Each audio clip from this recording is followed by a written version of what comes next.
आप सभी को भारत की नई संसद का जो कल उद्घाटन हुआ उसके लिए बहुत बहुत बधाइयां। पूरे भारत में जैसे उत्सव का माहौल बना हुआ है, हर व्यक्ति एक दूसरे को शुभकामनाएं दे रहा है। कितने सारे फोन आ रहे हैं, कहीं पटाखों की आवाज आ रही है, कहीं पे ढोल बज रहा है, कहीं लोग टीवी पे बैठ के प्रधानमंत्री जी का वक्तव्य सुन रहे हैं, कहीं ट्विटर पे, फेसबुक पे, इंस्टाग्राम पे इस पे शेयर कर रहे हैं। क्या माहौल है! इतना आनंदमय माहौल भारत में इतने सालों बाद देखने को मिला और इतना उत्सव का माहौल जो है भारत में बना। जन जन इस बात से प्रसन्न है।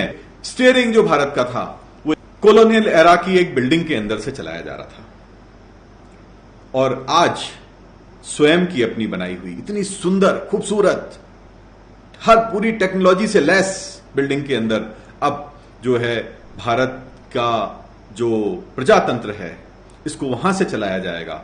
इसकी खुशी भारत के हर एक व्यक्ति के हृदय में मैंने देखी। लेकिन वहीं देखने को मिला कि अपोजिशन भारत का जो है वो कहीं अलग थलग बैठा हुआ है, इसका विरोध कर रहा है। और विरोध का सबसे बड़ा कारण बोल रहे हैं कि हमारे भारत की माननीय जो राष्ट्रपति हैं द्रौपदी मुर्मू जी, उनको इसका उद्घाटन करना चाहिए था। थोड़ा समझने की कोशिश करते हैं कि टेक्निकली किसको उद्घाटन करना चाहिए था। देखिए क्या होता है कि भारत के अंदर दो मुख्य कार्यक्रम होते हैं। एक होता है हमारा 15 अगस्त का, जिस समय भारत को स्वतंत्रता मिली थी, और दूसरा होता है 26 जनवरी का, जिसको हम गणतंत्र दिवस बोलते हैं, जिस समय पे हमारा जो भारत का कानून है, भारत का जो लॉ है, उसको अपनाया गया था, है ना। तो जिस दिन हमको स्वतंत्रता मिली थी 15 अगस्त वाले दिन, उस दिन प्रधानमंत्री जी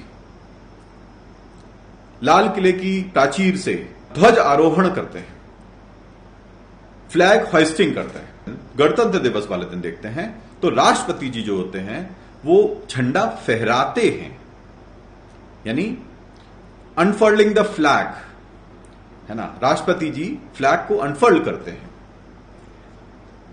दोनों में थोड़ा सा अंतर है। फ्लैग होइस्टिंग मतलब जनता से जुड़ा हुआ उत्सव, यानी स्वतंत्रता का उत्सव, जो ध्वज आरोहण जो है हो चुका, होने के बाद में दूसरा कार्यक्रम जिस समय पे कानून आया उस समय उसको फहरा दिया गया।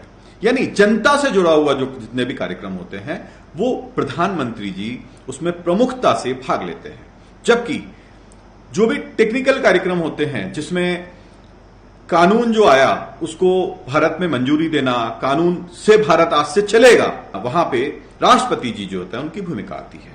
तो यहां पे कैसा होना चाहिए था कि प्रधानमंत्री जी यहां पे नई संसद जो है उसका उद्घाटन करें और राष्ट्रपति जी यहां पे जो कार्यक्रम होने हैं आगे, जो यहां पे लोकसभा और राज्यसभा लगनी है, इस बिल्डिंग के अंदर उसकी जो अनुमति है, औपचारिक अनुमति है, वो राष्ट्रपति जी को देनी चाहिए थी। और वैसा ही यहां पे देखने को मिला है। प्रधानमंत्री जी ने इस बिल्डिंग का उद्घाटन किया और राष्ट्रपति जी ने पत्र भेज के वहां पे आगे जो प्रक्रिया होंगी उसकी अनुमति प्रदान करी। तो टेक्निकली ये सब गलत नहीं है। हमारा भारत में जो हमारा अपोजिशन है वो सिर्फ विरोध के लिए विरोध करने में लग गया है और उस विरोध करने के लिए वो इस स्तर पे पहुंच गए हैं कि जनता जो कुछ भी चाहती है, जनता जिसका उत्सव मना रही है, उससे भी वो अलग थलग खड़े हो गए।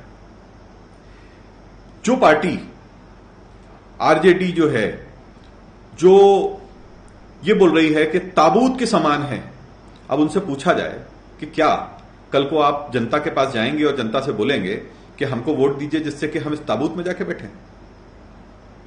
किस प्रकार की सोच है ये? और भारत की जनता के खिलाफ आप लोग जा रहे हो। धीमे धीमे मैं देख रहा हूं कि हमारा अपोजिशन जो है वो प्रधानमंत्री नरेंद्र मोदी जी का, भारतीय जनता पार्टी का विरोध करते करते वो भारत का ही विरोध करने लग गया है, भारत की संप्रभुता का विरोध करने लग गया है, भारत की जनता का ही विरोध करने लग गया है। ऐसा नहीं होना चाहिए।